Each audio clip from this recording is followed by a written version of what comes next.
Mas Fadil, kita langsung ke halaman 88. Halaman 88 itu ada tabel 9 dan nanti juga ada di halaman berikutnya ada tabel 10 ya tentang kekuatan dan kepentingan. Pertanyaan saya ketika Mas Fadil menyusun tabel 9 dan tabel 10, apakah Mas Fadil sudah mempertimbangkan bahwa dalam konteks para stakeholder itu ada dua kemungkinan, yaitu yang pertama mereka memiliki kepentingan berbasis kekuatan, dan yang kedua mereka memiliki kekuatan yang berbasis kepada kepentingan. Apakah itu sudah dipertimbangkan? Nah, kalau itu sudah dipertimbangkan, kenapa kemudian di tabelnya justru memisahkan kedua hal itu?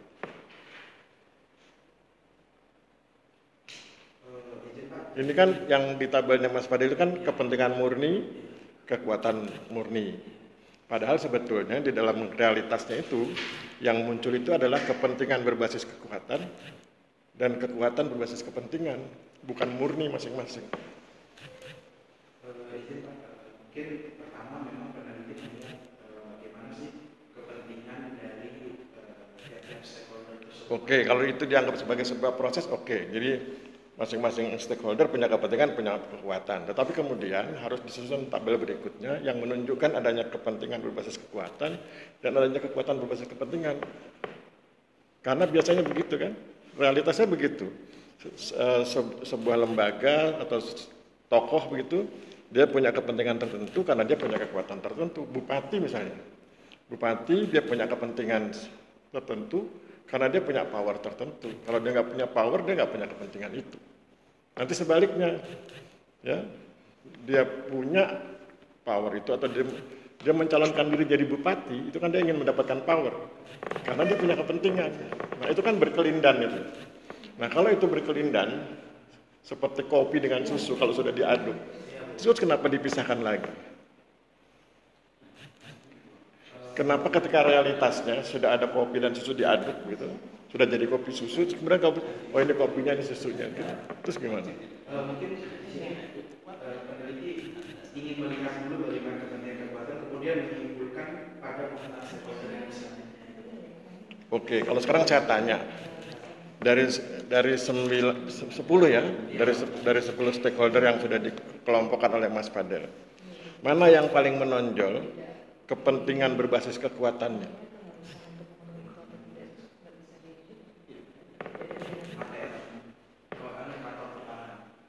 Kalau dalam itu kan skopnya nasional kalau ATR. Kalau skop wilayah penelitiannya Mas Fadil, kantor pertanahan atau bupati? Kepentingan berbasis kekuatan, mana yang paling menonjol? Kantor pertanahan atau bupati Lomboknya? Kepala. Apa alasannya apa? Logikanya apa? Alasannya karena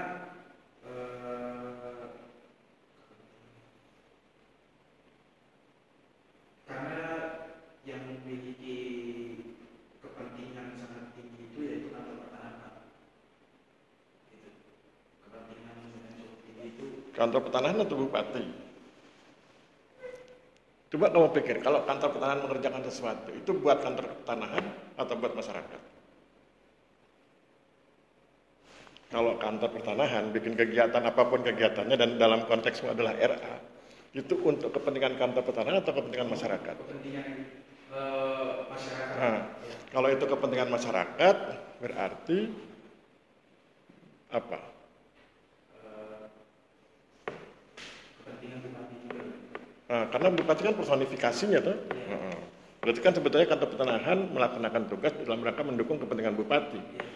Terus kemudian, tapi tadi kamu bilang ada ironinya ketika beliau tidak hadir di berbagai rapat itu ya. Ada alasannya kenapa beliau nggak hadir? Atau overlap kegiatan rapatnya dengan kegiatan lain? Ada datanya nggak? Tidak ada di sini.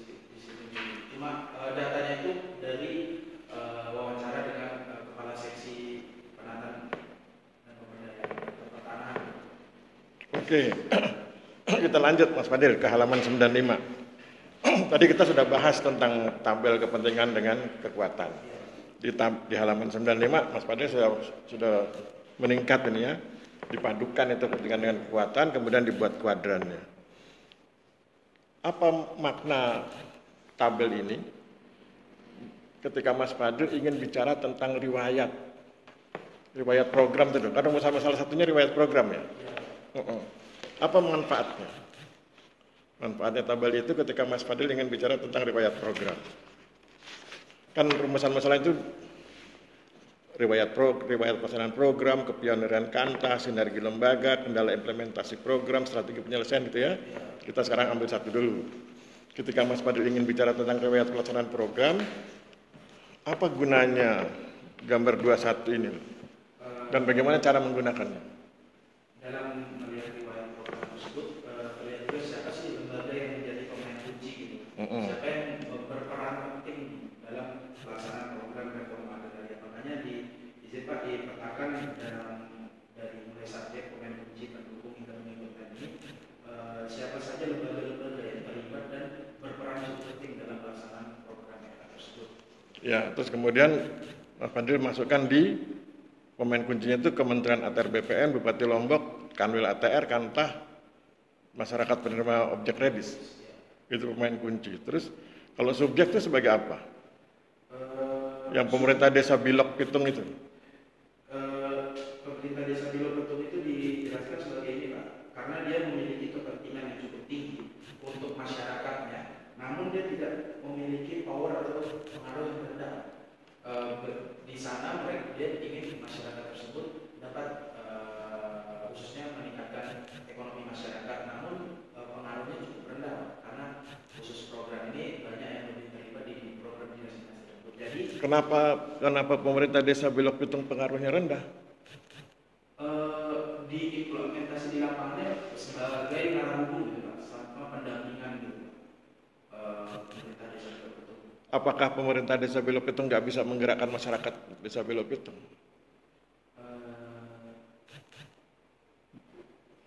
Sempat mengobservasi itu nggak tentang kapasitas pemerintah desa Bilok Pitung dalam menggerakkan masyarakat? Karena kalau kemudian ternyata dia dapat menggerakkan, dia bisa geser itu, pindah ke sebelahnya, ke kuadran sebelahnya. Atau karena Mas Fadil nggak punya data tentang itu, makanya kemudian menempatkan dia di kuadran yang ini. Karena dari untuk GTRA sendiri itu pelaksanaan di lapangan pemerintah desa hanya sebagai narahubung antara masyarakat, seperti membantu menyiapkan dokumen dan iya, tapi itu GTRA-nya. Tapi kalau kita sudah masuk ke level teknis pelaksanaan penataan aset dan akses, mereka berperan penting nggak?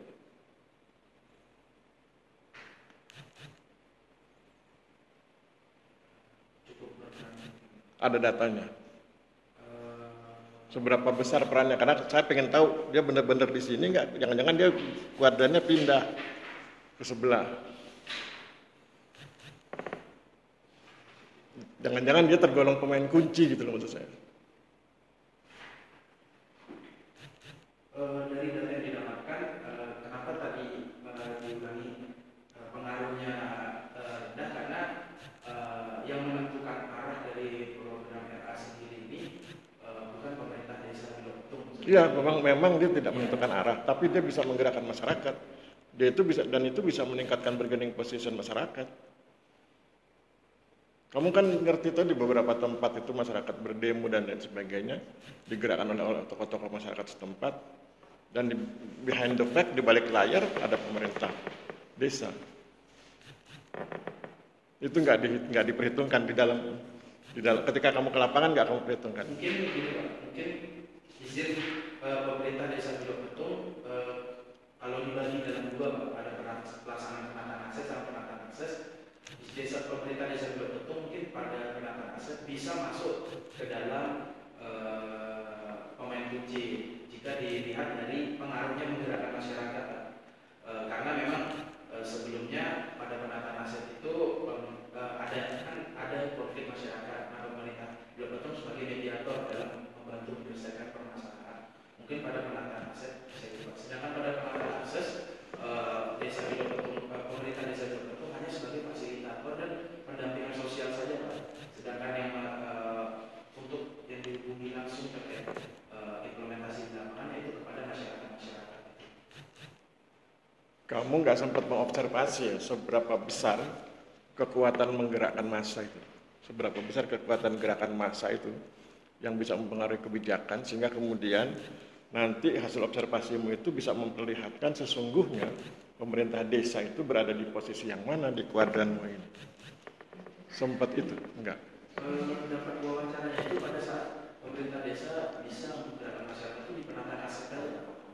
Gitu. Dari yang menyelesaikan permasalahan pertahanan bagaimana memantulkan masyarakat. Tapi penataan akses saat ini masih sampai rapat koordinasi, jadi belum ada implementasi lapangan. Implementasi lapangannya hanya sebagai pendamping sosial. Oke, ya. Saya pikir cukup. Kita mau diskusi sebentar, kamu keluar sebentar ya.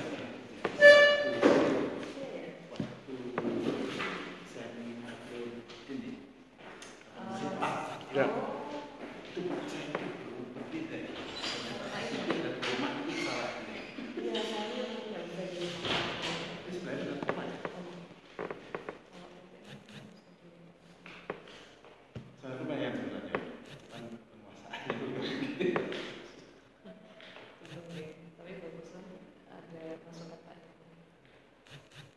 Oke, sudah.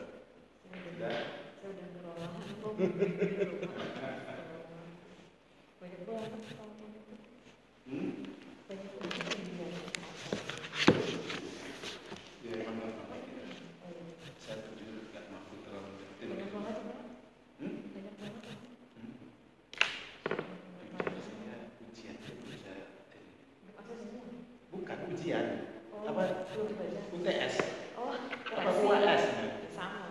Sama sekali ya belum. Tapi harus akhir minggu ini, Pak. Hah? Harus akhir minggu ini. Nah, di mana ini? Biar aja di mana ini? Ini bukan ya? Angka kan ini ya, rata-rata itu ya. Ada di situ kan? Oh iya ya. 85,84. Totalnya.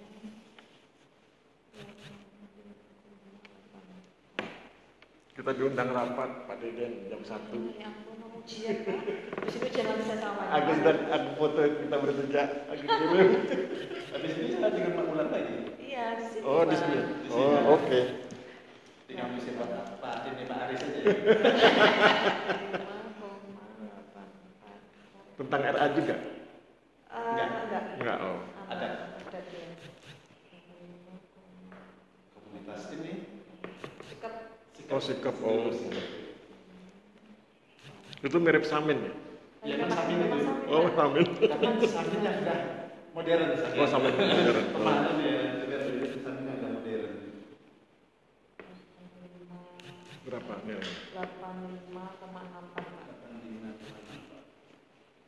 Nilai akhir 85,64. Oke. Oh, kita bagi-bagi dulu nggak? Iya. Bagi dulu aja, Mas. Bagi dulu. Iya, Pak. Bisa pilih aja. Sambil dipanggil ya.